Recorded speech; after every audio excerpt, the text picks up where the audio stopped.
නමස්කාර වේවා බුදුරුවනට සැමදා බුදු හිමි සරණ යමි. නමස්කාර වේවා දම්රුවනට සැමදා සදහම් සරණ යමි. නමස්කාර වේවා සංඝරුවනට සැමදා මහා සංඝ සරණ යමි.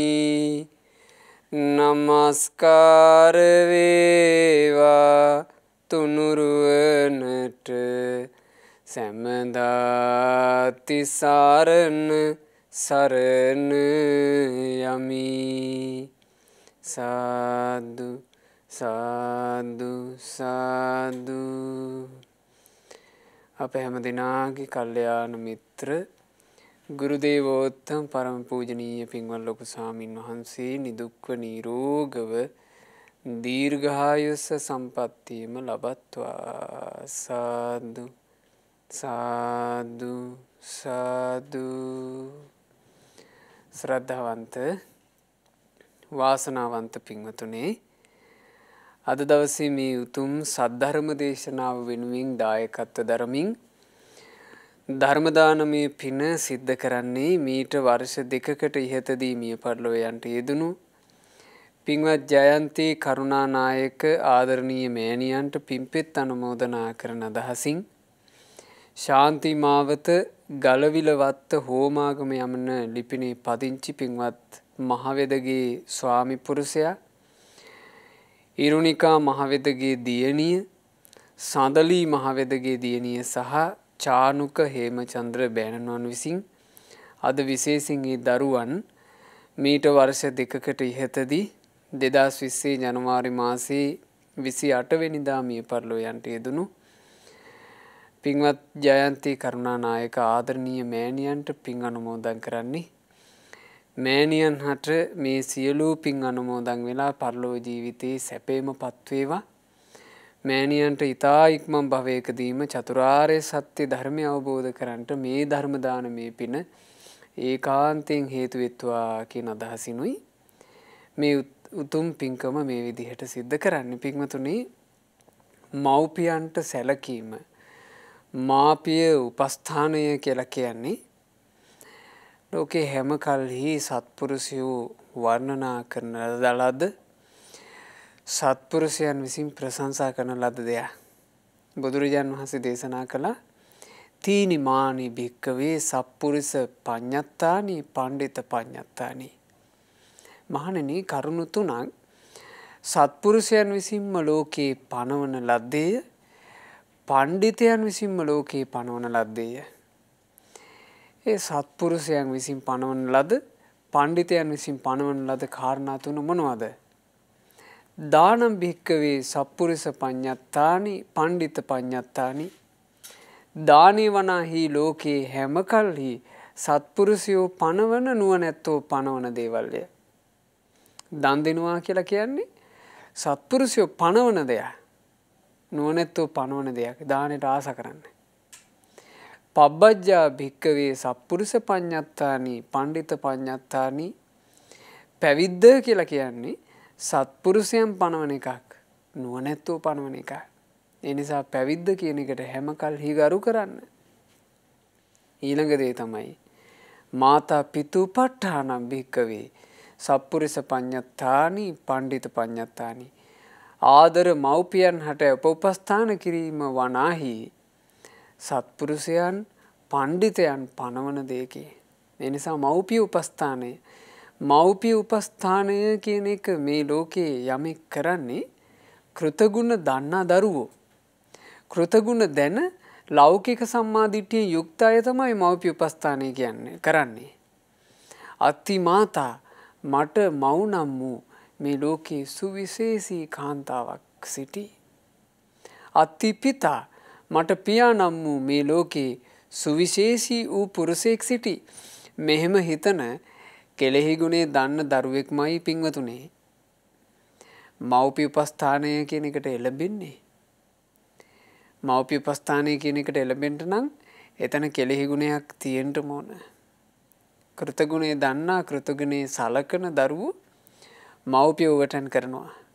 මව්පියන්ට උවටන් කිරීම කියන එකට යම්කිසි දරුවෙකුට එළඹෙන්නට බැරි නම් එයා මේ ලෝකේ හරියට තමන්ගේ ජීවිතයට ආශිර්වාද සැපයූ බ්‍රහ්මයෝ දන්නේ. තමන්ගේ ජීවිතයට ආශිර්වාද සැපයූ මුල්ම දෙවිවරු දන්නේ. තමන්ගේ ජීවිතයට මුල්ම අධ්‍යාපනය ලබා දුන්න මුල් ගුරුවරු දන්නේ. මොකද තිලෝගුරු බුදුරජාණන් වහන්සේ මේ සියල්ල මුළු මහත් ලෝකයේ අතැඹුලක්සේ අවබෝධ කරපු බුදුරජාණන් වහන්සේ වදාළේ කොහොමද? බ්‍රහ්මාති මාතා පිතරෝ. මව්පියෝ වනාහි දරුවන්ගේ ලොවේ බ්‍රහ්මයෝය. දරුවන් හට බ්‍රහ්මයෝ තමයි අම්මා තාත්තා දෙන්න. මේ මව්පියෝ වනාහි දරුවන්ගේ ලෝකේ පුබ්බ දේවා මුර්ම දෙවිවරුය. ඒ මව්පියෝ වනාහි දරුවන්ගේ ලොවේ පුබ්බාචාර්යා මුල්ම ආචාර්යවරුය. මව්පියන් වනාහි දරුවන්ගේ ලොවට දරුවන් හට බහූපකාරා බොහෝ උපකාර කරන ලද පිරිසය. අම්මගේ තාත්තගේ උපකාරයට වඩා මේ ජීවිතයකට උපකාර කළා කියන එක ගැන සිහි කරනකොට වෙන එකක් මතක් වෙන්න බෑ. අම්මගේ තාත්තගේ උපකාරය තමයි මුලටම මතක් වෙන්න ඕනේ. අපි හිතමු ලෞතර සම්මා සම්බුදුරජාණන් වහන්සේගේ ශාසනය මුණ ගැහිලා ඒ ශාසනය තුළ මහා ප්‍රතිලාභයකට කෙනෙක් උරුමකම් කියනවා කියලා. ඒ මහා ප්‍රතිලාභයට උරුමකම් කියන කෙනා ඒ ප්‍රතිලාභය ලැබුවේ අම්මා තාත්තා දෙන්න ජීවිතේ දීපු නිසා නේද? ඒ නිසා ඒ හැම අවස්ථාවකම මව්පියන්ගේ ගුණය ඉදිරියට එනවා. සත්පුරුෂයාට මව්පිය ගුණය ඉදිරියට එනවා. එයිම ඉදිරියට එන සත්පුරුෂයෙක් අම්මා තාත්තා කෙරෙහි කෙසේ පිළිපැදිය යුතුද? බුදුරජාණන් වහන්සේ ඉගෙන වදාළ මෙහිම. පංචහිකෝ ගහපති පුත්ත ඨානේහි පුත්තේන පුරත්තිමා දිසා මාතා පිතරෝ පච්චු පට්ඨාතබ්බා. සිංගාල කියන තරුණයාට බුදුරජාණන් වහන්සේ වදාලා යම්කිසි දරුවෙක් තමන්ගේ මව්පියන්ව පුදන්නේ තමන්ගේ ජීවිතේ නැගෙනහිර දිසාව කොටගෙන. තමන්ගේ ජීවිතයට ආලෝකයේ සපේන හිරු මණ්ඩල නැගින්නේ යම් දෙසකින්ද? තමන්ට ආලෝක සපේන හිරු මණ්ඩල නැගින්නේ යම් දෙසකින්ද? ඒ දිසාව මව්පියෝ සිටින දිසාවයි. ඒ නැගෙන හිරු මණ්ඩල අම්මා තාත්තා දෙදෙනාය. මව්පියන් කියලා කියන්නේ ඒ මහා සූර්ය මණ්ඩලයයි. ඒ දෙමෝපියන්ට ඒ දරුවා මෙන්න මෙහෙම කරුණු පහක් මුල් කරගෙන අප උපස්ථාන කරනවා. බතෝනේ සම්භරිසාමි. මව්පියන් විසින් හැදු වැඩූ මම මහලු වූ කල්හි මගේ ආදර මෑණියන්ව පියාණන්වත් රැක බලා ගන්නෙමි. අන්න දරුවන්ගේ ලෝකේ ප්‍රමුඛ අරමුණක් විය යුතු දේ. එයා අම්මා තාත්තා වයසට යන කලින්ම හිතේ හිතුවිල්ලක් පිහිටුවාගෙන තියෙන්න ඕන. අම්මට තාත්තට යම් දවසක බැරි වුණොත් ඒ බැරි වෙන දවසට මම මගේ අම්මයි තාත්තයි දෙන්නව රකින්නවා. අන්න දරුවෙකුට තියෙන්න ඕන හැඟීම.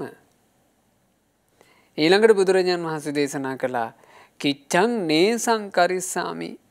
මව්පියන්ට කළ යුතු දෙයක් එළඹුණු කල්හි මං කවදාවත් අම්මා තාත්තාට කළ යුතු දේ මග හරින්නේ නැහැ. ඒක දෙකට දාන්නේ. ඒක පහු කරන්නේ.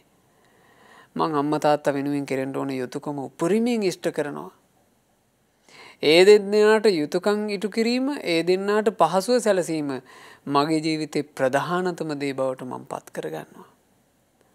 අන්න එහෙම හිතන්න ඕන දක්ෂ දරුවෙක්. ඊළඟට බුදුරජාණන් වහන්සේ වදාලා කුලවංසං තපෙස්සාමි. මගේ මව්පියෝ ඊටාම ගෞරවාන්විතව ආරක්ෂා කරගෙන පැමිණි මේ කුලවංශයේ පරම්පරාව මාත් රකින්නවා. මම මේ පරපුර නසන්නේ. පරපුර නසන දරුවෙක් වෙන්නේ මං. දායජ්ජං පටිපජ්ජිස්සාමි. මං මගේ අම්මා තාත්තා මට ලබා දීපු දායාදය මගේ දෑවැද්ද මගේ පරම්පරාව ඊළඟට මගේ ඉඩකඩම් දීපල ටික මව්පිය ගෞරවයෙන් යුක්තව මං රකිනවා. ඊළඟට වදාලා අතවා පන පේතානං කාල කතානං දක්ඛිනං අනුප්පදස්සාමි. මගේ ආදර මෑණියනුත් පියාණනුත් කාලක්‍රියා කල්හි ඒ කලුරිය කරපු මෑණියන්ටත් පියාණන්ටත් පරලොවට සංග්‍රහා පිණිස ඉසාම මැනවින් පින් රැස්කොට ඒ පින මම අනුමෝදන් කරන්නෙමි. අන්න ඒකත් දරුවන් විසින් දෙමව්පියන්ට සත්කාර පිණිස දෙමව්පියන්ට කරන උපස්ථානයක් පිණිස කළ යුතු දෙයක්. ඉතින් අද දවසේ ධර්ම දානය සිද්ධ කරන දරුවන්ගේ හිත්වලට ලොකු පහන් භාවයක් ඇතිවීම පිණිසයි අපි මේ කාරණා විස්තර කළේ. තමන්ට ජන්මේ දීපු ආදරණීය මෑණියන්ගේ වියෝව සිද්ධ වෙලා වර්ෂ 2ක් සපිරෙනා දිනේ අද මේ විදිහට ධර්ම දානය සිද්ධ කරන්නේ මිය ගියපු මෑණියන්ගේ පරලෝ ජීවිතයේ සැපය සැනසුම ඒ මෑණියන් හට සියලු යහපත සැලසේවා කියන අදහසිනුත් ඒ වගේම මේ ධර්ම දානය මෑණියන් හට දුක්ඛිත සංසාර ගමනින් අත්මිදී ධර්මාවබෝධය පිණිස හේතු වේවා කියන අදහසින් ඒ දරුවෝ අද මව්පියන් හට ඒ ආදරණ මෑණියන් හට මේ උපස්ථානය සිද්ධ කරන්නේ.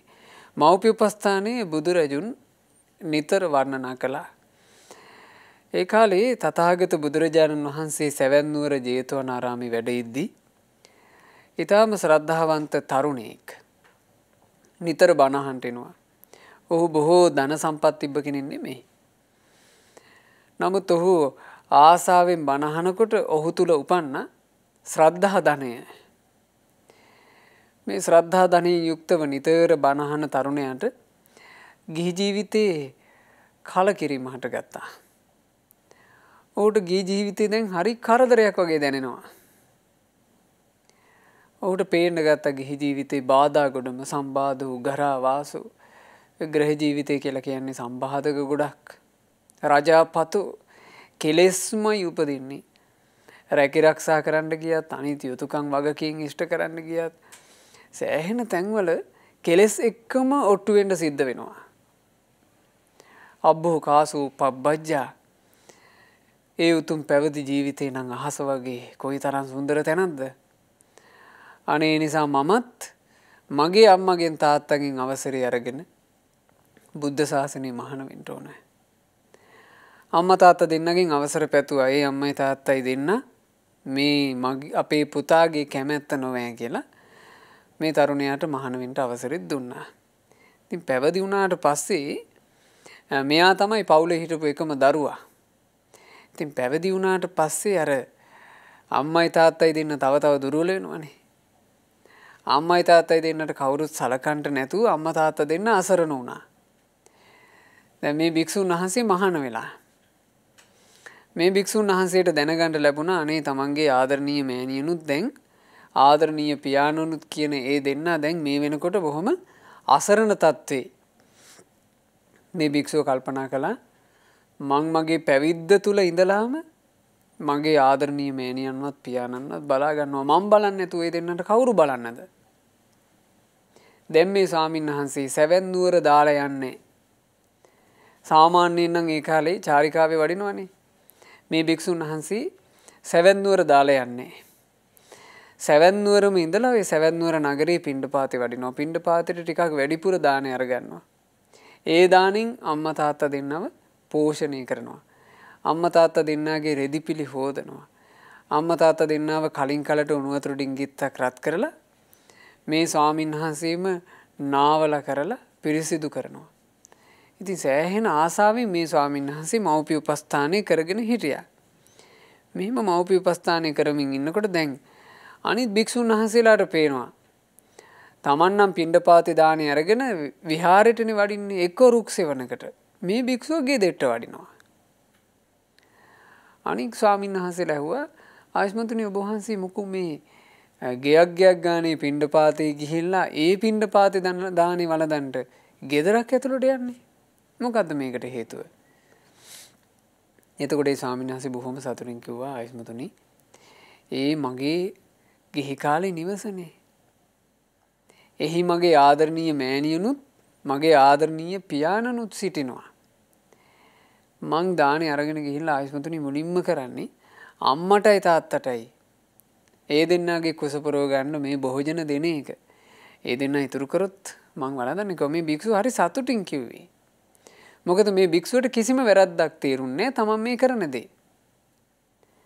ඇයි තමන්ට මේ ලෝකේ මනුස්ස ලෝකේ උපදින්න ජන්මලාභය ලබා දීපු දෙන්නා. බුද්ධ ශාසනය මහාන වෙන්න ඕන කියනකොට ඒකට අවසරය දීපු දෙන්නා. ඒ දෙන්නාට අපෝපස්ථාන කළාට මොකෝ ඒ භික්ෂුවට එහෙමයි හිතුනේ. ඒ භික්ෂුන් වහන්සේ කිසිම කුකුසක් කිසිම අසතුටක් නැතුව හරි ආසාවෙන් මව්පිය උපස්ථාන කරේ. තමන්ගේ මිත්‍ර භික්ෂුන් වහන්සේලාට කිව්වා ආයස්මතුනි මම මෙහෙම මේ කටයුත්ත කරන්නේ. එතකොට ඒ භික්ෂුන් වහන්සේලාගෙන් ඇතෙමෙකුට මේක මහා බරපතල වැරද්දක් වගේ තේරෙන්න ගත්තා.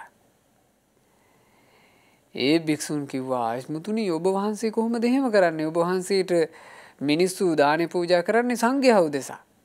ඔබ වහන්සේ කොහොමද ඒ දානේ අරන් ගිහලා ගිහියන්ව පෝෂණය කරන්නේ?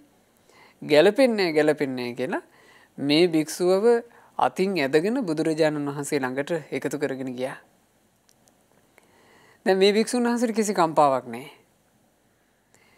මේ භික්ෂුන් වහන්සේත් බුදුරජාණන් වහන්සේ ළඟට ගිහිල්ලා වාඩි වුණා. වාඩි වුණාම අනිත් භික්ෂුන් වහන්සේලා කිව්වා ස්වාමීනි මේ භික්ෂුව බොහොම බරපතල වරදක් කරනවා. මේ භික්ෂුන් වහන්සේ තමන්ට ලැබෙන පිණ්ඩපාත දානින් ගිහියෝ පෝෂණය කරනවා ස්වාමීනි. මේ ගිහියන්ට ආහාර පාන දෙනවනේ. බුදුරජාණන් වහන්සේ ඇහුවා හැබැයිද භික්ෂුව ඔබ මේ ගිහියන්ව පෝෂණය කරනවා කියන්නේ මේ භික්ෂුන් කියන කතාව ඇත්තද? එහෙමයි ස්වාමීනි.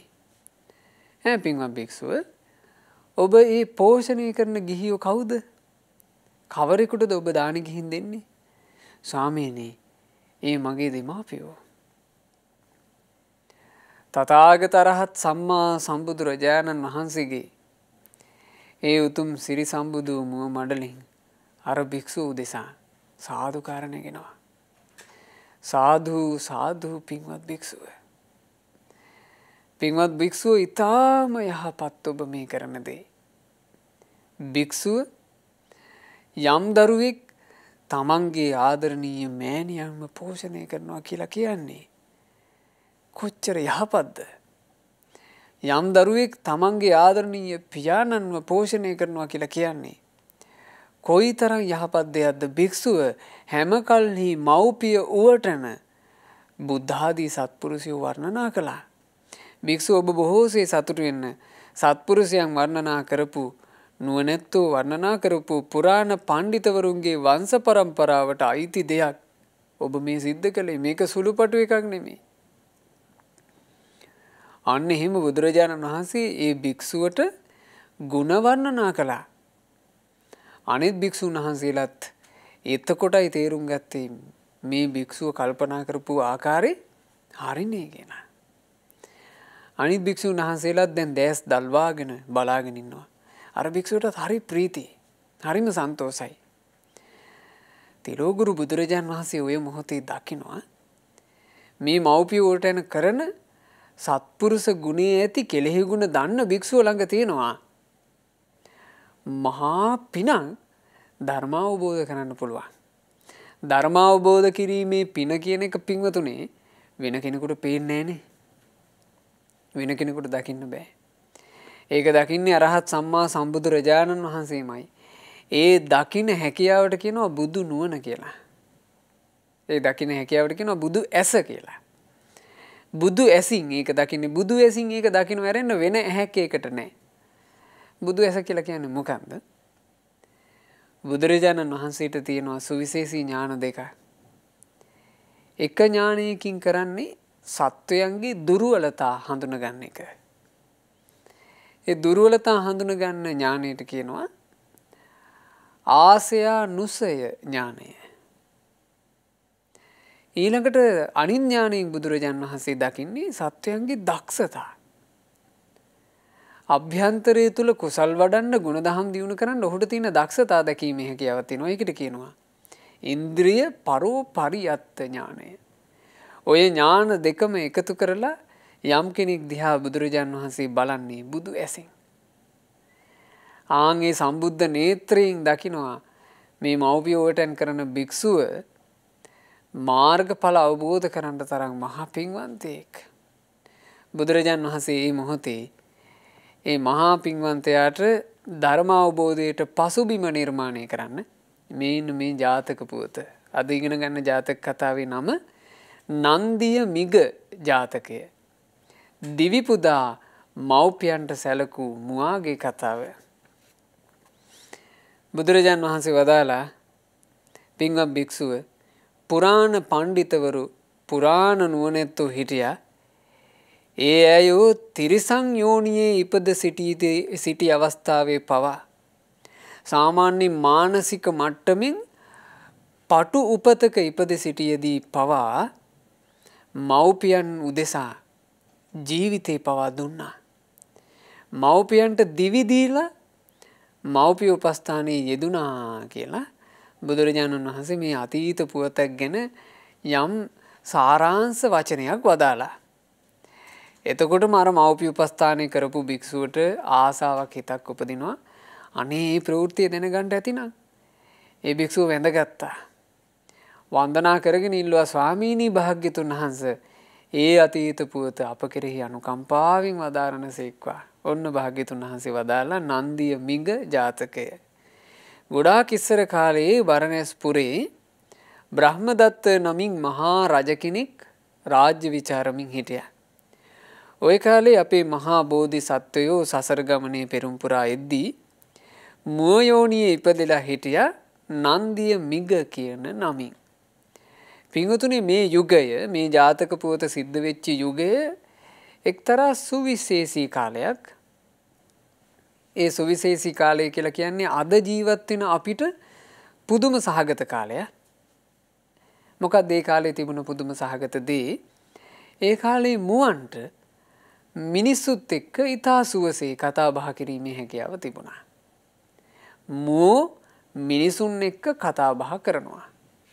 දැන් මේ කාලේනේ ඒක කිව්වහම නිකන් අමුතු වගේ මොනවා මුවෝ මිනිස්සුත් එක්ක කතා කරනවා කියලා හිතෙන්නේ මේ කාලේනේ. මේ කාලේ ඒක නැති නිසා.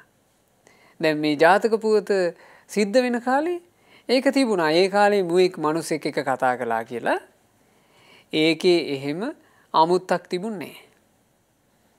හැබැයි මුවෝ මිනිස්සුත් එක්ක කතා කරනවා කියලා මිනිස්සු මුවන්ව මරන්නේ නැතුව හිටියේ නේ. මිනිස්සු මුව මස් කනවා. මුවන්ව ඊටාම අමානුෂික විදිහට ඝාතනය කරලා විදලා මරලා මුව මස් කනවා. මුව කොච්චර ජීවිතේ ඉල්ලලා යදුවත් මිනිස්සු ගණන් ගන්නෑ. දැන් අද උනත් ඉතින් එහෙමනේ නේද? අද සත්තුන්ට ඒකුන් මේ මිනිස් බසින් කතා කරලා දුක කිව්වේ නැතුවට ඔය ඝාතනයට ලක් වෙන සත්තු ඒ අයන්ගේ දුක නෙවෙයිද ඔය කියන්නේ. ඒ අය තම තමන්ගේ හඬවල වලින් පිට කරන්නේ තමන්ගේ ජීවිත දාණය ඉල්ලීම නෙවෙයිද? අපි ඇතැම් වෙලාවට ඔය මේ ගව ඝාතකාගාරවලට එහෙම ඒ සත්තුන්ව නිදහස් කර ගැනීමේ කටයුතු වලට ගිහින් තිනවා. ඒ ගියාට පස්සේ ඉතින් අපි ගාව යම් විදිහකින් මේ සත්තු නිදහස් කරන්න යම් ප්‍රමාණවත් මුදලන්නේ තියෙන්නේ. ඉතින් අර ඔක්කොම සත්තු ගන්න බෑ අපිට. අපි ගිහිල්ලා අපේ ගාව තියෙන මුදල් වලට සරිලන ආකාරයෙන් මේ සත්තුන්ව එක්කෙනා නිදහස් කරගන්නවා. ඒ නිදහස් කරගන්නකොට හරි දුක හිතෙනවා. ඒ සත්තුන්ට තේරෙනවා මේ ඇවිල්ලා නම් එකතු කරගෙන යන්නේ අපිව මරන්න නෙමෙයි කියලා. එතකොට මේ ගැට ගහලා ඉන්න සත්තු මෙහෙම ලිහලා ගන්නකොට අනිත් ඒවුන් බලාගෙන ඉන්නවා. අනේ අපිවත් කවුරුත් ඇවිල්ලා එකතු කරන් යනවා නම් කියලා උන් කියනවා ඇති කියලා අපිට බැල්මින් හිතෙනවා. ඒ නිසා පින්වතුනි මේ දහම් කතාව කරන අතරින්ම මම ඔබට අදහසක් කියන්න. ඔබේ ජීවිත කාලය ඇතුලේ මරණයට කැපවිච්ච සතෙක් එකෙකුට හරි අපේ දානි දෙන්න. ඒ මරණයට කැපෙලා ඉන්න සත්තුන්ට තමන්ගේ පණකෙන්ද රැකලා දෙන්න. ඊළඟට කූඩු වෙලා ඉන්නෝනේ සත්තු. ওই කූඩු වෙච්ච සත්තු හරි ආසයි උන්ගේ නිදහසට. අපි කවුරුත් කැමතිද අපිව කූඩු කරලා හිර කරලා තියනවට? ඒ නිසා කූඩු වෙච්ච සත්තු ඉන්නවනම් අනේ ඒ සතුන්ව නිදහස් කරන්න. ඒ කූඩු වෙච්ච සතුන්ව දැන් අර හොරතලයට ගෙවල් වල ඇති වෙන කූඩුවේ ඌ හරි ආසාවෙන් ඉන්න සතු ගැන්නේ මම මේ කියන්නේ. කූඩු කරලා සත්තු ඉන්නවනේ. ආන්නේ බඳු සත්තුන්ව නිදහස් කරන්න. ඒ නිදහස් කිරීම උදෙසා ඔබෙන් යම් මුදලක් වැය වුණාට කමක් නැහැ. ඒ සතා ඒ නිදහස මොහොතකට හෝ විඳිනවනේ. ආස කරන්නේ වට. ඒවා මේ මිනිසෙකුගේ సంతානය තුළ තිබිය යුතු අතිශයින්ම සොඳුරු ඒ වගේම මේ මනුස්ස ජීවිතය ගැන තමන්ටම තමන්ගේ හැරද සාක්ෂිය තුළ අප්‍රමාණ සතුටක් උපදින දේවල්. එනිසා අභය දානය සත්තුන්ට නිදහස දීම මේවා කරන්න. දැන් මේක අපි කතා කරන්නේ ජාතක පුවතේ ඒ කාලේ. ඒ කාලේ මුවෝ තමන්ගේ ජීවිතේ ඉල්ලලා මිනිසුන්ට තේරෙන භාෂාවෙන් යද්දත් මිනිසු මුවෝ මරණ එක නැවැත්තුවේ නැහැ. හේතුව කියනවා ওই කාලේ මේ රටේ රජකම් කරපු බ්‍රහ්මදත්ත රජුරු හරි ආසයි කියනවා මුව මස් කන්ට. මුව මස් වලට ගිජු වෙලා වාසය කළා මේ මහරජුරුව. ඒ නිසා නිතර නිතර මුවන්ට තමන්ගේ ජීවිතෙන් වන්දි ගෙවන්න සිද්ධ වුණා. බෝධිසත්වයෝ නන්දිය මිග කියලා කියන්නේ ඔය මුව රැළටම නායක මුවා. මේ නායක මුවා තරුණ වයසට පත් වෙනකොට මේ මුවාගේ අම්මා තාත්තා දෙන්න යම් පමණ දුර්වල වුණා වයසට ගියා. එතකොට මේ නායක නන්දිය මිග රාජයා තමයි ඒ කාලේ අම්මා තාත්තා දෙන්නව ඊටාම ආදරෙන් පෝෂණය කරන්නේ. ඒ කියන්නේ අම්මයි තාත්තයි දෙන්නව පරේස්සමින් මේ නන්දිය මුවා ගොදුරු භූමිය කරා අරගෙන යනවා. අරගෙන ගිහිල්ලා අම්මයි තාත්තයි එක තැනක තනකොළ කණ්ඩ සලස්සලා මෙයා වටේට කැරකි මව්පියෝ ප්‍රදක්ෂිනා කර කර රකින්නවා. මුවෙක් මව්පියන්ව පැදකුණු කර කර අම්මා තාත්තා දෙන්න රකින්නවා. අම්මා තාත්තා දෙන්නට ඊතලයකින් වෙනයම් හෝ උගුලකින් අනතුරක් වෙන්න තියන්නේ. අම්මා තාත්තා යම් භූමියක ගොදුරු අනුභව කරනවද ඒ භූමිය රැකගෙන බලාගෙන ඉන්නවා. බලන්න මේවා වින්වතුනි මේ තිරිසනෙක් තුල තිබිච්චි මේ තිරිසන් જાතියේ ඉද්දී තිබුණු මේ ගුණය අද මිනිස්සයෝ විදිහට ඉන්න අප තුල තියෙනවාද කියන එක ගැන අපි හිතිය යුතුයි. අම්මා තාත්තා දෙන්නෙකුට අතට මේ ආහාරයක් අරගෙන ඒ ආහාරය අනුභව කරන්න සූදානම් වෙනකොට දරුවෝ මතක් වෙනවා. ඒක අම්මා තාත්තා දෙන්නෙකුගේ ඇට මිදුළු ඇතුලේ තියෙන එකක්. හොඳට බලන්න දරුවෝ විදිහට තමන් ආහාරයක් අනුභව කරද්දී තමන්ට තමන්ගේ අම්මා තාත්තා එහෙම මතක් වෙනවද කියලා. මම හිතනවා ගොඩාක් දරුවන්ට එහෙම නැහැ කියලා. නැතිනම් ඒක ඇති කරගන්න. නැතිනම් ඒක ඇති කරගන්න. තමන්ව පෝෂණය කරපු තමන්ගේ ආදර මෑණියන්ව පියාණන්ව තමන් ආහාරයක් අනුභව කරන්න සූදානම් වෙනකොටත් මතක් වෙනවනම් ඒක දරුවෙකුට තිබිය යුතු එකක්. අනේ මගේ මෑණියෝ මගේ පියාණෝ ඒ දෙන්න සැනසille බත් කට කාලා ඉන්නවද? ඒක හැමතිස්සෙම බලන්න ඕන. එහෙම හැමතිස්සෙම හිතන්න ඕන එක. ඒ නිසා දැන් මේ නන්දිය මිග රාජයා අම්මා තාත්තාව දෙන්න රැකගෙන ඔහොම කටයුතු කළා. ඉතින් මෙහෙම කටයුතු කරන කාලේ දැන් නිතරම බරණැස් රජුරුව මුව දඩේමට හුරු වෙලානේ. රජුරුව මුව දඩේමට වනයේට ගියාට පස්සේ මේ මුවෝ එහෙ මෙහෙ අත දුවලා පයින් නිසා මිනිස්සු යන්න ඕන වනාන්තරයේ වටේට මේ සමීපෙන් අත් බැඳගෙන ඉන්න. එතකොට මුවෝ දුවගෙන යනකොට මිනිස්සු හම්බෙච්ච ගමන් අය හැරිලා මැදට එනවා. එතකොට රජුරුවන්ට හරිය විනෝදයෙන් මුවෝ මරන්න පුළුවන්. දැන් දවසක් මිනිස්සු කල්පනා කළා මේක හරියන වැඩක් නෙමෙයි. දැන් රජුරුවෝ නිතර මුව දඩේමට යනකොට අපි ඔක්කොම වැඩ ටික දාලා රජුරුවන්ට මේ රැකවල් කරන්න එන්න ඕන. මේක හරියන්නේ නැහැ. මිත්‍රෝනි අපි මේකට මෙහෙම වැඩක් කරමු. මේ අපේ මහා රජුරුවෝ මේ විදිහට කටයුතු කරන්න ගියොත් අපිට ගේ දොර වැඩපොළවල් හැමදේම කඩා කප්පල් කරගන්න වෙනවා. අපි මේ මුව වාසය කරන අඳුන් වනය කියන මේ උයන වට කරලා වැටක් ගහමු. මුවන්ට පැන යන්න දුෂ්කර විදිහේ උස වැටක් අපි ගහමු. ඒ වැට ගහලා එක දොරක් විතරක්ම තියමු. ඒ වනේ ඇතුලේ පැම්පකුණු කරලා තනකොරටු හදලා ඊට පස්සේ දඬු මුගුරු අතර අරගෙන ගිහිල්ලා අර වනේ ඉන්න සියලුම මුවෝ ටික අර දොරින් ඇතුළට කොහොම හරි පන්නලා මේ වැට ඇතුලේ අපි කොටු කරමු. එතකොට හරි ලේසි අපට අපි රකින්න දෙයක් නැහැ. රජුරවන්ට ආවා ඒ වැට ආස්සේ ඉන්න මුවෙක්ව මරාගත්තා. අනේ පාඩුවේ ගියා. එතකොට අපිට අපේ පාඩුවේ අපේ වැඩ කරගන්න පුළුවන්. මිනිස්සුම කතා වුණා.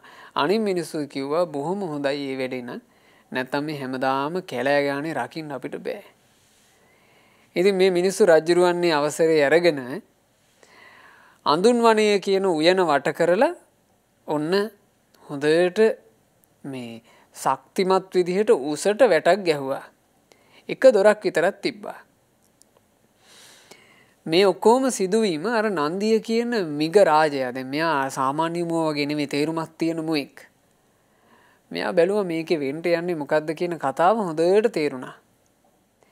එතකොට මේ නන්දිය මිග රාජයා යම් පඳුරක් යට මව්පියන්වත් රැකගෙන සැඟවී සිටියාද දවසක් අම්මා තාත්තා දෙන්නට කියනවා අම්මේ තාත්තේ වැඩි දවසක් යන්නට මත්තෙන් මේ වනාන්තරයට මිනිස්සු එනවා. ඒ මිනිස්සු ඇවිදිල්ලා කරන්නේ මුවෝ ඉන්නවා කියලා සැක හිතෙන හැම පඳුරකටම ගහන එක. එතකොට මේ මුවෝ ටික පන්නාගෙන යාවි අර කොරටුව ඇතුළට. ඔය කොරටුව ඇතුළට ගියාට පස්සේ ඉතින් අපිට මරණය තමයි උරුම වෙන්නේ. ඒ වුණාට මගේ ආදර මෑණියන්ට මගේ ආදර පියාණන්ට අනතුරක් වෙන්න මං ඉඩ තියන්නේ. අම්මා තාත්තා දෙන්න දන්නවනේ මේ නන්දිය මිගරාජයාගේ දක්ෂකම් ගැන. ඒ නිසා අම්මේ තාත්තේ ටික කාලයක් මං නැතිව රැකෙන්නට වෙයි. දැන් මේ දඩයන්කාරයෝ මේ මිනිස්සු පඳුරු වලට පොළු වලින් ගැහුවට අම්මා තාත්තා දෙන්න කලබල වෙන්න එපා. මං විතරක් පයින්නම්. එතකොට මේකුන් අනිවාර්යෙන් රැවටෙනවා. එහෙනම් මේ පඳුරේ වෙන කිසිම සතෙක් නැහැ කියලා. එතකොට මගේ අම්මයි තාත්තයි දෙන්න රැකෙනවා. ආන්න එහෙම කිව්වා. එහෙම කියලා මේ නන්දිය මිගරාජයා ඒ අනුවම කටයුතු කළා. මිනිස්සු ඇවිල්ලා පඳුර වලට ගහනකොට නන්දිය මිගරාජයා එකපාර පැන්නා. පැන්න ගමන් අර මිනිස්සු හිතුවා අන්න ඕන්න මම මේ පඳුරේ හිටියේ මේ මුවා විතරයි. ඒ මුවාව පන්නගෙන අර තනකොළ කොරටුව ඇතුළට ඒ වනයේට මොකද කියන්නේ පින්වතුනි? අඳුන් වනේ. ඒ අඳුන් වනේ ඇතුළට එකතු කරගෙන ගියා. එකතු කරන් ගිහිල්ලා දැන් මේ නන්දිය මිගරාජයාත් ඇතුලේ තව ගොඩාක් මුවොත් ඇතුලේ ඔක්කොම වට කළා. දැන් මේ මුවෝ ටික ඔක්කොම කොටු වෙලා. ඒ කොටු වී සිටිද්දී ඇතුලේ හොඳට කන්න බොන්න තියෙනවා. නමුත් ඉතින් රජුරෝ හිතෙන වෙලාවට ඇවිල්ලා කැමති මුවෙක්ව මරාගෙන යනවා. මේ කටයුත්ත සිද්ධ වුණා. නන්දිය මිගරාජයා හැමතිස්සෙම තමන්ගේ ජීවිතේ බේරාගෙන වාසය කළා. ඉතින් කාලය ගත වෙනකොට දවසක් මේ නන්දිය මුගරාජයා පොකුණේ පැම්බුමින් හිටියා. තනකොළ කමින් වාසය කළා. මෙයාට මේ පොකුණෙන් පැම්බුන වාරයක් මතක් වෙනවා කියනවා. අනේ මගේ ආදරණීය මව්පියෝ සුවසේ පැම්බුනවා ඇතිද? ඒ ආදර මව්පියෝ සුවසේ තනකොළ බුදිනවා ඇතිද? මේ මුවාට මතක් වෙනවා කියනවා. මුවා මෙහෙම දෙගිඩියාවෙන් යුක්තව තමන් පැම්බීලා තමන් තනකොළ අනුභව කරනකොට ඒ හින්දාම වෙන්න ඇති අර අම්මා තාත්තා දෙන්නටත් තදට නන්දිය මුවාව මතක් වෙන්න ගත්තා. මතක් වෙලා අර පඳුරු වලින් එළියට ඇවිදිලා මේ අම්මයි තාත්තයි දෙන්න මහපාර අයිනේ ඉන්නවා. මහපාර අයිනේ ඉන්නේ කවුරු හරි මිනිස්සෙක් මෙතනින් යාවිදෝ කියලා. ඔන්න එක මිනිස්සෙක් ආවා. ඒ මිනිස්සයා එනකොට මා කිව්වානේ මේ ජාතක පුවත ආරම්භ කරන්න පෙරම ඒ කාලේ මුවන්ට මිනිසුන් එක්ක කතා කිරීමේ හැකියාව තිබුණා. මේ මව් මුව දෙන අර මිනිස්සයාට කතා කරලා කියනවා අනේ අපේ පුතා නන්දිය එයා මුව රාජෙක්. එයා මහා ශක්ති සම්පන්න කෙනෙක්. ජව සම්පන්න අශ්වයෙක් වගේ එයාගේ ශක්තිය. අනේ අපේ පුතා ජීවතුන් අතර ඉන්නවාද කියලා විතරයි අපට දැනගන්න ඕන. මොකද ජීවතුන් අතර ඉන්නවා නම් එයාට පයින්ට බැරි වැටක් නැහැ. එයා එහෙම දක්ෂයෙක්.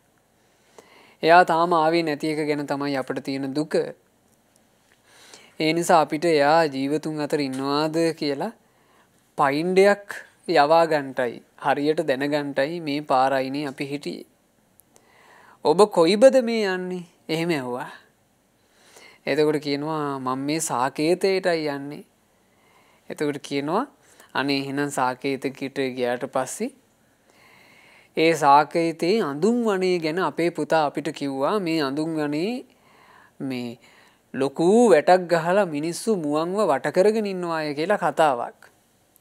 අපේ පුත්‍රයා අපිව දාලා යන්න කලින් ඕක අපිට කිව්වා.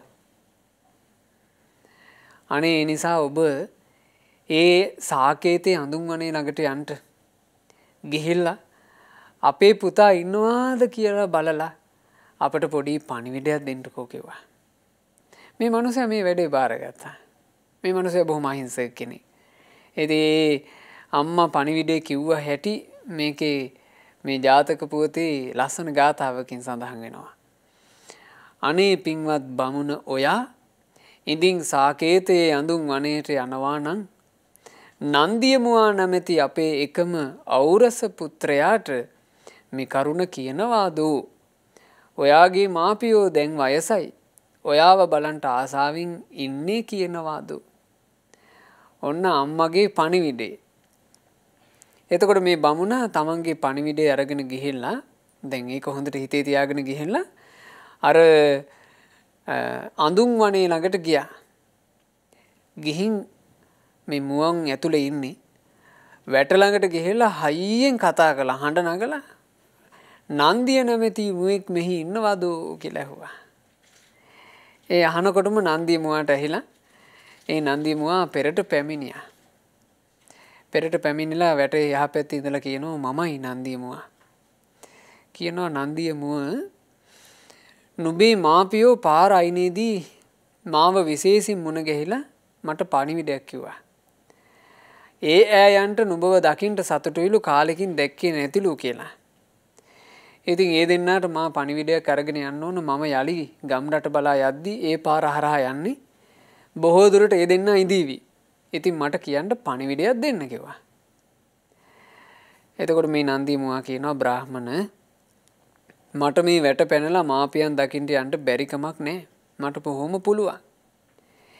ඒ වුණාට මං මෙහි දැන් මේ සාකේතේ අඳුන් වනේ ඉන්නේ රාජ්‍යරුවන්නේ භූමියනේ. රාජ්‍යරුවෝ මුව වෙනුවෙන්ම වවාපු තනකොළ තමයි මම මේ බුදින්නේ. මට හිතෙනවා මං කන බොන ඒවට මං ණයයි කියලා. රජාගේ ඒවානේ අපි කන්නේ බොන්නේ. ඒ නිසා මේකට මං ණයක් ගෙවනවා කියලා හිතාගෙන ඉන්නේ.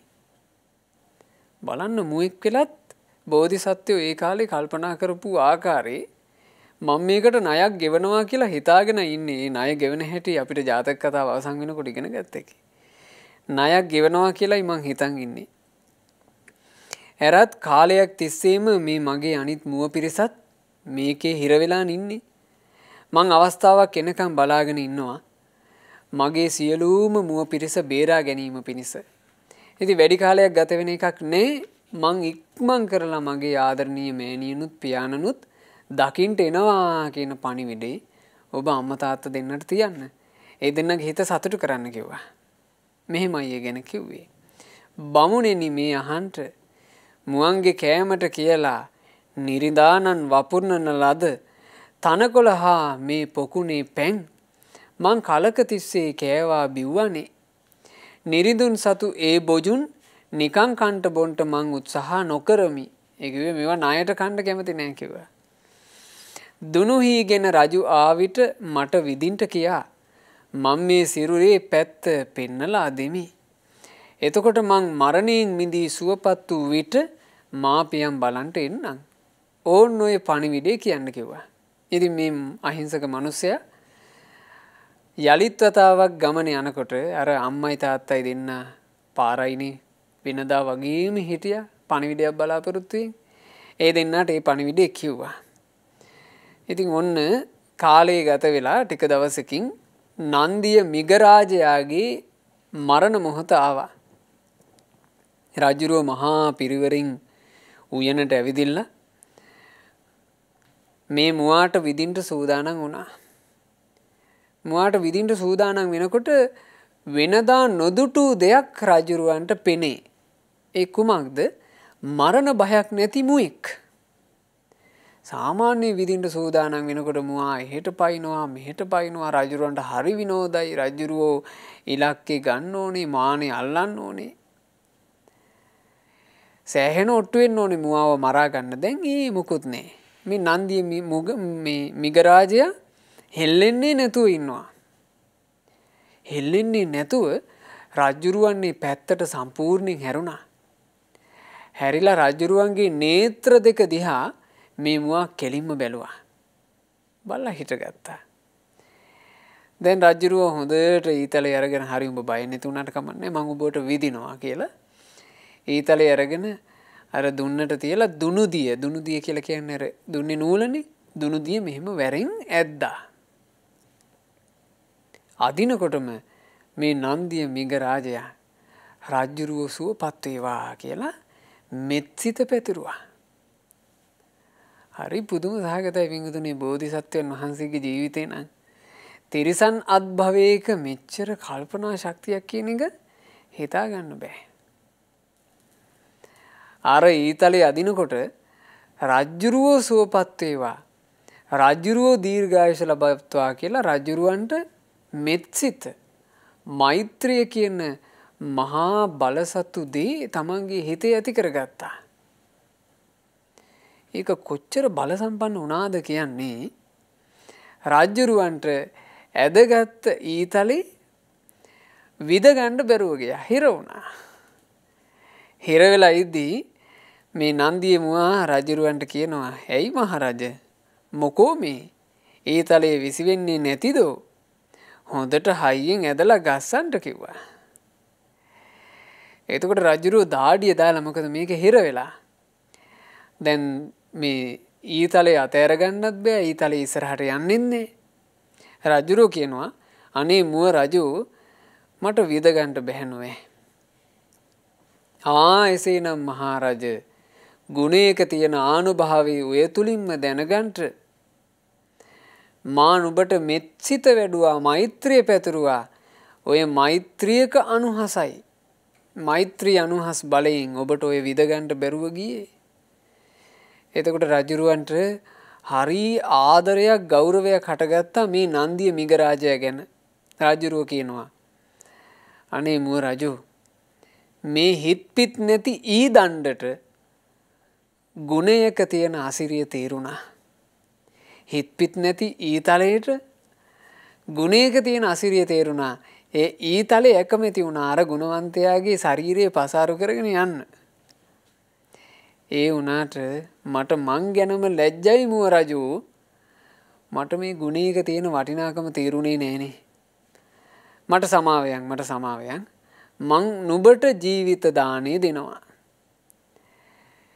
එතකොට මේ නන්දිය මිගරාජයා ටිකක් රළු හඬකින් කියනවා ඇයි මහරජ මං විතරද ජීවිතේට ආස? මට විතරද ජීවිතේ ඕන? ඇයි මේ අනිත් අයන්ට තියෙන ජීවිත නොවේද? එතකොට රජුරුව වටපිට බලලා hina වුණා. hina වෙලා කල්පනා කළා මේ පුදුම මුවෙක්නේ. මේ කාණන් නිකන් මුවෙක් නොවේයි. මේ කාණන් ඇත්තටම මුව රැළට නායක වූ මුව රජෙක්මයි. එහෙම හිතලා කියනවා හරි මගේ මුව රජු මං එයාලට ජීවිත දානේ දෙනවා. ඔන්න මුව ඔක්කොම අදින් පස්සේ සුවසේ ජීවත් වෙත්වා කිව්වා. එතකොට නන්දිය මිගරාජයා කියනවා ඇයි මහරජතුමනි මුවන්ට විතරද ජීවිතයක් තියෙන්නේ? ඇයි මේ වනාන්තරවල ඉන්න අනිත් සත්තු ඒගොල්ලෝ ගාව තියෙන ජීවිතයක් නෙමෙයිද? ඒගොල්ලෝ තමන්ගේ පණට කැමති නැද්ද? ඒගොල්ලෝ සැනසille දිවි ගෙවන්න ආස නැද්ද? ඒගොල්ලොත් කැමති නැද්ද මේ තමන්ගේ පාඩුවේ ගොදුරක් අනුභව කරනකොට කොහෙන් හරි ඊතලයක ඇවිල්ලා වදින්න නැත්තම් කැමති නැද්ද කියලා ඇහුවා. රජුරවන්ට මේ වෙලාවේ දරා ගන්න බැරුව ගියා. තිරිසන් සතෙක් තුල මෙච්චර ගුණයක් මෙච්චර හිතුමක් කොහොමද තියෙන්නේ? තමන් මිනිස්සෙක් වෙලා රාජ ආභරණයෙන් සැරසිලා රාජකීය වස්ත්‍රාභරණ වලින් යුක්ත වෙලා ඊළඟට රාජකීය ආනුභාව ඇතුව හිටියත් තමන් මහම මහා තිරසනෙකුටත් පහළ කෙනෙක් නේ කියලා හැඟීමක් රජුරවන්ට ඇති වුණා. රජුරවන්ට ඇඬුණා. රජුරෝ දෑස් වලින් කඳුළු ගලද්දී කියනවා අනේ මුව රජු මං හැම සත්වයකටම અભේදානෙ දෙනවා. උඹ මහා පුදුම සතෙක්. උඹ මහා පුදුම උතුම් සතෙක්. උඹ මගේ දෑස පෑදුවා. උඹට යහපත වේවා. මං අදින් පස්සේ මේ රාජ්‍යයේ රාජ ආඥා නියම කරනවා. කිසිම සතෙක් මැරෙන්නේ නැහැ. සියලු සත්වයන්ට මං અભේදානෙ දෙනවා කියලා රජුරුව සියලු සත්වයන්ට અભේදානෙ දුන්නා. ඉතින් ඒ වෙලාවේ රජුරුව කියනවා මුව රජු මට හිතෙන්නේ නුඹ මේ මුව සියලු දෙනාටම නායකයා වගේ. නුඹේ කටයුතු කිරීම නායකත්වයකට රජකමකට අතිශයින්ම සුදුසුයි. ඉතින් රජෙක් විදිහට රජෙකුට අවවාදයක් කළාට කමක් නැහැ. උඹ මට අවවාදයක් කරාපන්කෝ කිව්වා.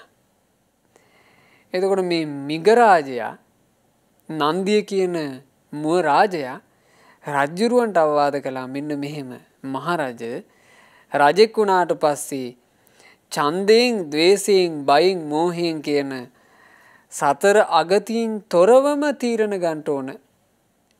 ඡන්දයෙන් එක පැත්තකට පක්ෂපාතී වෙන්න නරකයි. ද්වේෂය නිසා පක්ෂපාතී වෙන්න නරකයි. බය මෝහය නිසා පක්ෂපාතී වෙන්න නරකයි.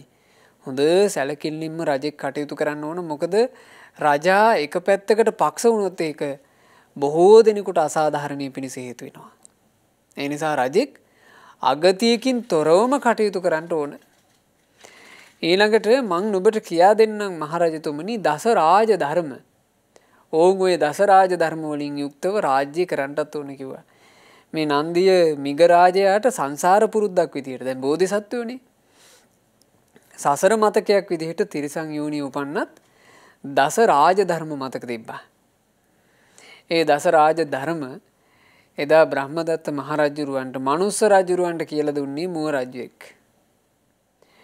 මුව රජුරුව තමයි මනුස්ස රජුරවන්ට දස රාජ ධර්මයේ කියා දෙන්නේ. මොනවද මේ දස රාජ ධර්මය? දානං රජතුමනි දන් දිය යුත්තේය. ඊළඟ එක සීලං මනවින් රජෙක් සිල් රැකිය යුත්තේය. ඊළඟට පරිත්‍යාගං රජෙක් විසින් පරිත්‍යාගය නිතර කළ යුත්තේය. ඒ වගේම රජුරෝ ඍජු හොඳ ඍජු තීරණ අරගත යුත්තේය. ඊළඟට රජුරෝ කියලා කියන්නේ මුදු බොහොම මෘදු හිතක් තියෙන්න ඕන. ඊළඟට රජුරෝ ළඟ තියෙන්න ඕන ධර්මය. ධර්මානුකූලවම තීරණ ගන්න ඕන. ඡන්දේවත්, ද්වේෂේවත්, බයවත්, මෝහේවත් නෙවෙයි ගන්නේ රජුරෝ ධර්මය. මොකද්ද යුක්තිය? මොකක්ද අයුක්තිය? මොකද්ද සාධාරණය? මොකද්ද අසාධාරණය? මොකද්ද ධර්මය? මොකද්ද අධර්මය? එතන තමයි රජුරෝ ඉඳී යුතු තැන. ඊළඟට මහරජ රජෙක් වුණාට පස්සේ ක්‍රෝධ නොකර සිටිය යුත්තේය. ඊළඟට රජුරෝ හිංසාවෙන් තොරවම කටයුතු කළ යුත්තේය. ඊළඟට රජුරෝ ඉවසන්ටත් ඕන. රජුරෝ විරුද්ධ නැති බව කියන ගුණයත් තමා තුළ පිහිටුව ගන්න ඕන. ඔන්න ඔය දස රාජ ධර්ම තියෙනවා නම් මේ දස රාජ ධර්ම ඔබ තුළ දකින්න ලැබෙන විට අනේ මේවා මා තුළ තියෙනවා නේද කියා ප්‍රීති සොම්නසක් රජෙක් විදිහට තමා තුළම ඇති කරගන්න පුළුවන්. ඉතින් ඔන්න ඔහම දස රාජ ධර්මයේ ගැන එදා නන්දිය මිගරාජයා ඒ රජුරවන්ට කියලා දුන්නා. නන්දිය මුව රාජයා ටික දවසක් රජුරුව ළඟ වාසය කරලා සියලු සත්වයන්ට ඒ කාලේ અભේදානය කියන මහා දාණය ලබා දීලා ඉතින් මහරජතුමනි අපි ඔය කතා බහ කරගත්ත විදිහටම ඔබ සුවසේ නිදුකින් රාජ්‍ය කරගෙන යන්න කියලා රජුරවන්ට සමු දීලා තමන්ගේ ආදර මව්පියන් ළඟට යලිත් පැමිණියා. ඉතින් බුදුරජාණන් වහන්සේ මේ ජාතක ප්‍රවෘත්තිය දේශනා කරලා ඒ ජාතක පුවත ගැන තථාගත සම්බුදුරජාණන් වහන්සේගේ සිරි සම්බුදු මුව මණ්ඩලින් ගාථා තුනකුත් වදාලා. කොසල් නිරිඳුන්ගේ මාලිගාවට ඈත නෑ ඒ අඳුන් වන උයනේ නන්දිය මුව රජා නමින් හරි ලස්සන සිව්පාවෙක් වෙලා උන්නා මං. ඒ අඳුන් වනේ තමයි වනේ හිටිය මුවන් කොටු කරලා තිබුණේ. දුනු ඊතල ඔසවාගෙන කෝසල නිරිඳා විද මරන්ට මාව එදා මා ඉදිරියටයි ආවේ. ඊ ඔසවාගෙන සිටි නිරිඳුන්ට මං මාගේ සිරුර පෙන්නුවා. මහරජුනේ හැකිනම් හයියෙන් ගස්සා විදින්ටය කිව්වා. එදා මිදී මං මරණයෙන් සුවපත් වී මෑණියන්ව බලන්ට ආවා. ඔවුන් ඔහොම එදා නන්දිය මිග ජාතක පුවත බුදුරජාණන් වහන්සේ ගාථා 3කින් දේශනා කළා. ඉතින් මේ ගාථාව අවසන් වෙනකොට දැන් මේ ගාථාව බුදු ඇසින් බලලානේ මේ ජාතක පුවත බුදුරජාණන් වහන්සේ දේශනා කළේ. මේ ජාතක පුවත අවසන් වෙනකොට අර රැස්වට සිටි භික්ෂුන් වහන්සේලාගේ නීවරණ පහ වෙලා. කාම ඡන්දේ ව්‍යාපාදේ තීන මිද්දේ උද්ධච්ච කුක්කුච්චේ විචිකිච්ඡාව නැහැ පහ වෙලා. බුදුරජාන් වහන්සේ මේ මොහොතේ චතුරාර්ය සත්‍ය ධර්මයේ දේශනා කළා. බලන්ට මහණෙනි මහා බෝධි සත්වෝ පවා මේ දුකම උරුම කරගෙන සසරේ ආපු හැටි දුක ගැන දේශනා කළා. මහණෙනි දුක තියෙන්නේ කුමක් නිසාද? තෘෂ්ණාව නිසා. මහණෙනි දුකින් නිදහස් වීමක් තියෙන්නේ කොතනද? තෘෂ්ණා නැසූ නිවනේ. ඒ නිවන කරා ඔබ යන්නේ කෙසේද? මහණෙනි ආර්ය අෂ්ටාංගික මාර්ගයේ චතුරාර්ය සත්‍ය ධර්මයේ දේශනා කළා. ඒ දේශනාව අවසානයේ මෞපිය උපස්ථානයේ යෙදී සිටපු ඒ භික්ෂුව සෝතාපන්න ඵලය සාක්ෂාත් කළා. ඉතින් බුදුරජාණන් වහන්සේ වදාලා එදා නන්දිය මුවාගේ මෞපියෝ වෙලා හිටියේ මෙදා තථාගතයන් වහන්සේ බෝසත් කුමාරයා විදිහට උපදිනකොට මේ කාලේ ඒ මහරජ කුලයන් සුද්ධෝදන රජුරුවොත් මහාමායා බිසවත් බ්‍රාහ්මණයා වෙලා සිටියේ සාරිපුත්තයන් වහන්සේ. රජුරුව වෙලා හිටියේ ආනන්දයෝ. නන්දිය මුව රාජයාව සිටියේ මමයි කියලා ශාස්ත්‍රුන් වහන්සේ මේ ජාතක පුවත මේ විදිහට අවසන් කළේ. ඉතින් මේ නන්දිය මිග ජාතකය අපේ ජීවිතවලට බොහෝ ආදර්ශයන් එකතු කරපු එකක්. ඒ ආදර්ශයන් සියල්ල ගලපාගෙන මෞපිය උපස්ථානයේ මැනවින් යෙදෙන ගුණදහම් මැනවින් පුරන සුන්දර ලස්සන ජීවිත ඇති කරගන්න අපි කවුරුත් උත්සුක වෙන්න ඕන. ඒ උදෙසා සියලු අවකාශයන් සහිත ගෞතම සාසනය අපට දැන් මුණ ගැහිලා තිනවා. ගෞතම බුදු සසුන මුණ ගැහුණු මේ ජීවිතේ ඒ ශාසන ප්‍රතිලාභයෙන් අපේ ජීවිතවලට පිහිට පිළිසරණ සලසා ගන්නට හැම දිනාට වාසනාව ලැබේවා. සාදු සාදු සාදු.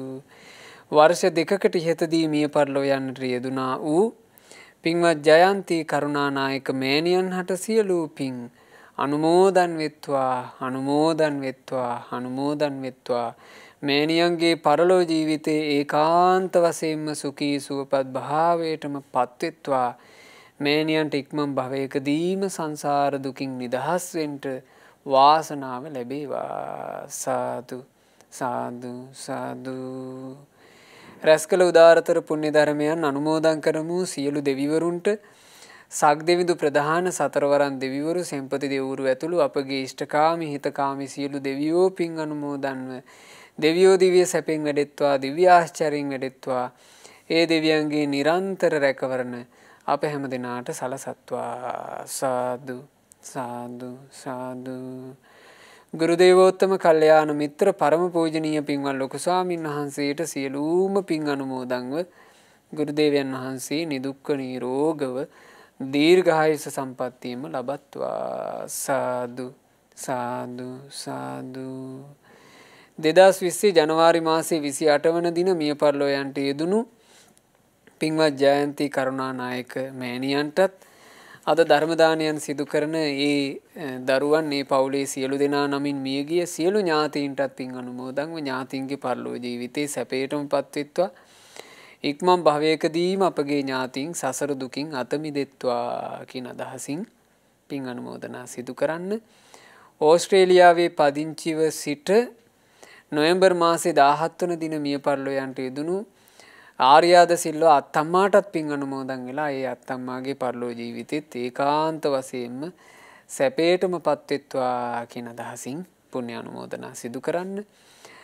රැස් කරගන්නට යෙදුනා වූ උදාරතර පුණ්‍ය ධර්මයන් අද ධර්ම දානයේ සිදු කළා වූ ශාන්ති මාවත ගලවිලවත්ත හෝමාගම යන ලිපිනේ පදිංචි පින්වත් පියරත්න මහවැදගේ මහත්මයාටත් ඉරුණිකා මහවැදගේ දියණිය සඳලි මහවැදගේ දියණිය සහ චානුක හේමචන්ද්‍ර මහත්මයා ඇතුළු ඒ පවුලේ සෑම සියලු දෙනාට සියලු පින් අනුමෝදන් වෙලා පින්වතුන්ලගේ රැකී ආරක්ෂා ආදී ජීවිතයේ සියලු කටයුතු ਸਰව ප්‍රකාරයෙන් සාර්ථක වෙත්වා පවුලේ දූදරු මුණුපුරු මිනිපිරියන්ගේ අධ්‍යාපන කටයුතු ආදියත් ਸਰව ප්‍රකාරයෙන් සාර්ථක වෙත්වා කරදර බාධා දුරු වෙලා සැනසෙල්ලේ ජීවිත ගත කරන්නට ලැබෙත්වා ශ්‍රද්ධා මාසික ධර්ම දාන සමාජික පින්වත් හැම දෙනාටත් ශ්‍රද්ධා කාර්ය මණ්ඩලයේ සියලුම දෙනාටත් පින් අනුමෝදන් වෙත්වා සුපින්වත් ඔබ හැම දෙනාට පින් අනුමෝදන්ව ගෞතම ශාසනය තුල සුවසේම ධර්ම අවබෝධ කරන්න හැම දෙනාට වාසනාව ලැබේවා හැම දෙනාටම තෙරුවන් සරණයි නමෝ බුද්ධාය මෙවැනි වටිනා ධර්ම දේශනා ශ්‍රවණය කිරීමට ශ්‍රද්ධා ඩේලි YouTube චැනලය සබ්ස්ක්‍රයිබ් කරන්න